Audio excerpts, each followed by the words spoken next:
Hello viewers, welcome to my channel. आज हम बड़ी सोच का बड़ा जादू बुक का 6 चैप्टर का सेकंड पार्ट पढ़ने जा रहे हैं।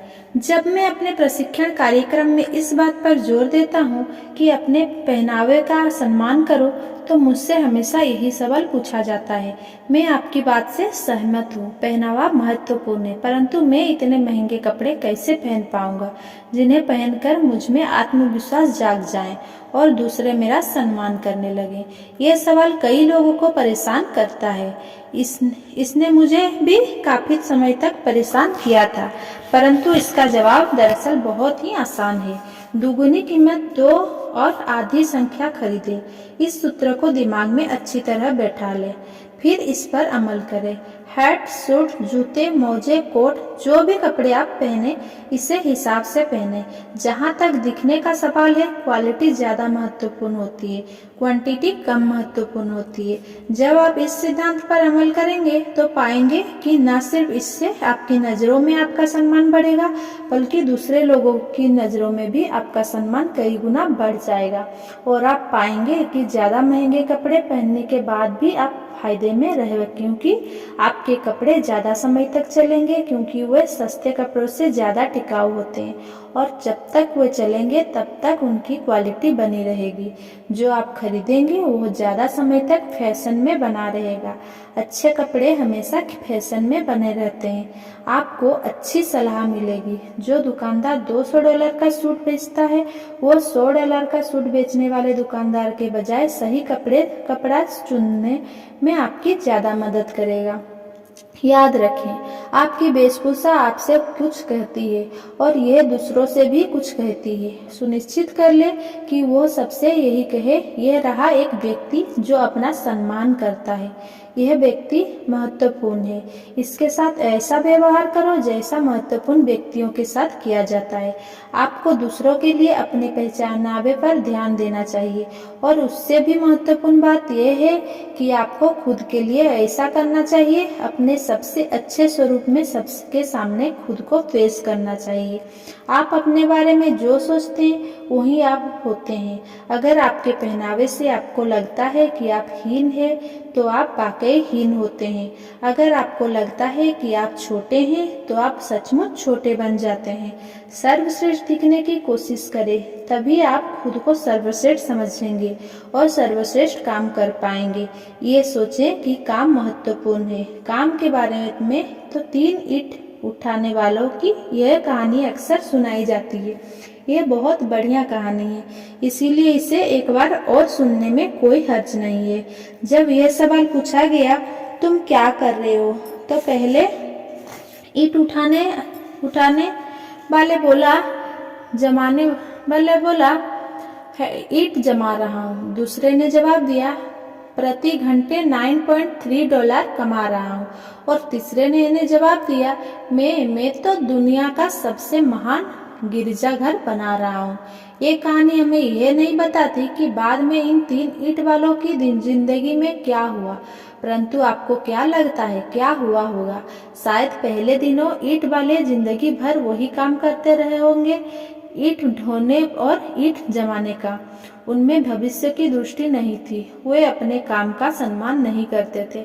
उन्हें कोई चीज पीछे से धकेलकर महान सफलता की तरफ नहीं ले जा रही थी।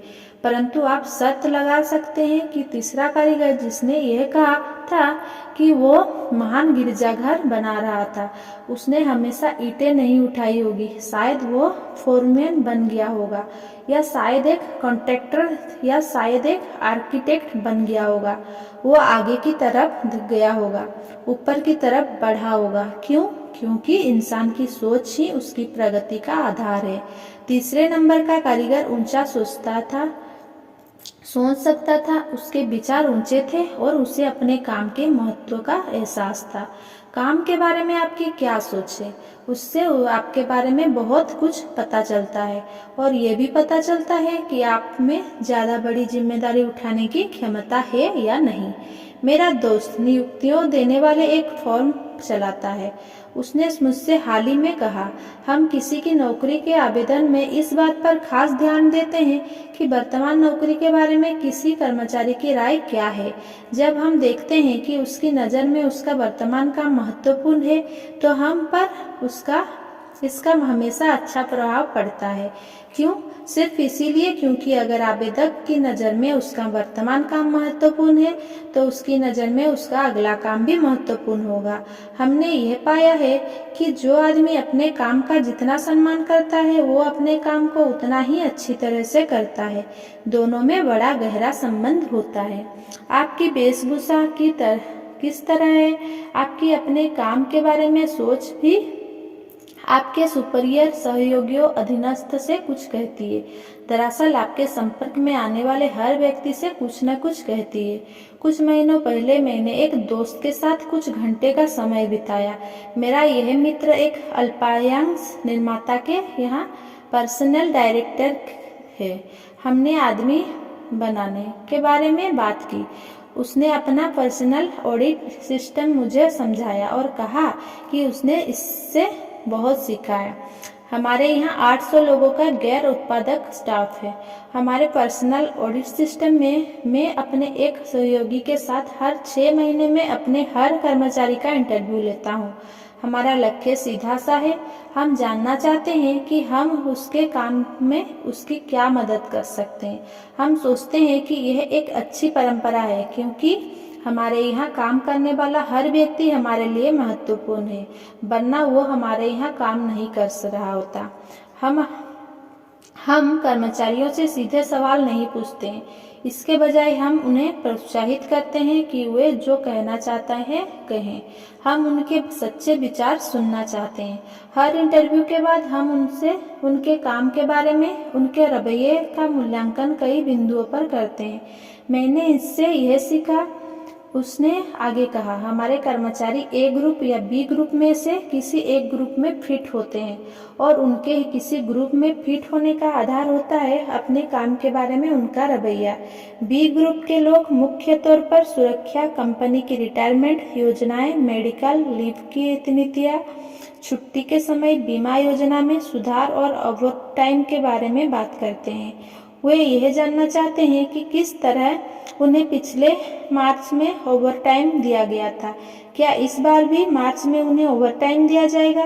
वे अपनी नौकरी की मुश्किलों के बारे में भी काफ़ी बातें करते हैं। वे हमें विस्तार से बताते हैं कि उन्हें अपनी साथी कर्मचारियों की कौन सी बातें या आदतें पसंद नहीं है। कुल मिलाकर बी ग्रुप के लोगों और इस ग्रुप में हमारे गैर उत्पादक स्टाफ के लगभग 80% कर्मचारी आते हैं। अपनी नौकरियों को आवश्यक बुराई समझते हैं। अपनी नौकरी के बारे में एक ग्रुप के व्यक्ति का नजरिया बिल्कुल अलग होता है। वो अपने भविष्य के बारे में चिंतित होता है और हमें सुझाव देता है कि वो किस तरह अपने काम को और बेहतर तरीके से कर सकता है। वो हमसे किसी और बात की उम्मीद नहीं करता, वो हमसे सिर्फ अवसर चाहता है। एक ग्रुप के लोग बड़े पैमाने पर सोचते हैं। वे बिजनेस सुधारने के सुझाव देते हैं।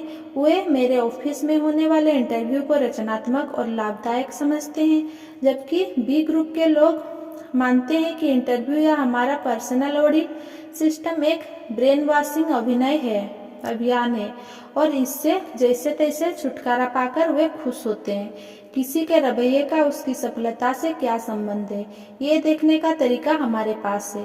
कर्मचारियों को प्रमोशन देना, उनकी तनख्वाह बढ़ाना और बाकी खास लाभ देने की जितनी भी सिफारिश होती है वे सब मेरे पास आती है।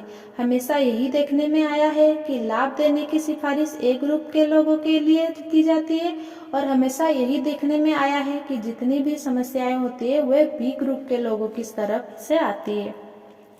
मेरे काम में सबसे बड़ी चुनौती यह है, उसने कहा, कि बी ग्रुप के लोगों को किस तरह प्रेरित किया जाए और उनकी किस तरह मदद की जाए कि बी ग्रुप से ए ग्रुप में आ जाए। ये आसान नहीं है, क्योंकि जब तक व्यक्ति खुद अपनी नौकरी को महत्वपूर्ण नहीं समझे और अपने काम के बारे में सकारात्मक विचार नहीं रखे, तब तक उसकी कोई मदद नहीं की जा सकती। ये इस बात का प्रत्यक्ष प्रमाण है कि आप अपने बारे में जैसा सोचते हैं, आप वैसे ही होते हैं। आपकी विचार शक्ति आपको वैसा ही बना देता है। यह सोचें कि आप कमजोर हैं, यह सोचें कि आप में योग्यता कम है, यह सोचें कि आप असफल हो जाएंगे, यह सोचें कि आप सेकंड क्लास हैं। इस तरीके से सोच और आप निश्चित रूप से असफल जिंदगी जीने के लिए विवश हो जाएंगे। परंतु इसके बजाय ये सोचें, मैं महत्वपूर्ण हूँ, मुझ में योग्यता है, मैं फर्स्ट क्लास कर्मचारी हूँ, मेरा काम महत्वपूर्ण है। इस तरीके से सोचें और आप सफलता की चोटी पर पहुँच जाएंगे। जीतने का सीधा सा तरीका यह जानना चाहे कि आप अपने बारे में सकारात्मक सोचकर अपने लक्ष्य तक पहुंच सकते हैं। दूसरे लोग आपकी योग्यता का अनुमान आपके कामों से लगाते हैं और आपके काम आपके विचारों से नियंत्रित होते हैं। आप जो सोचते हैं आप वही होते हैं।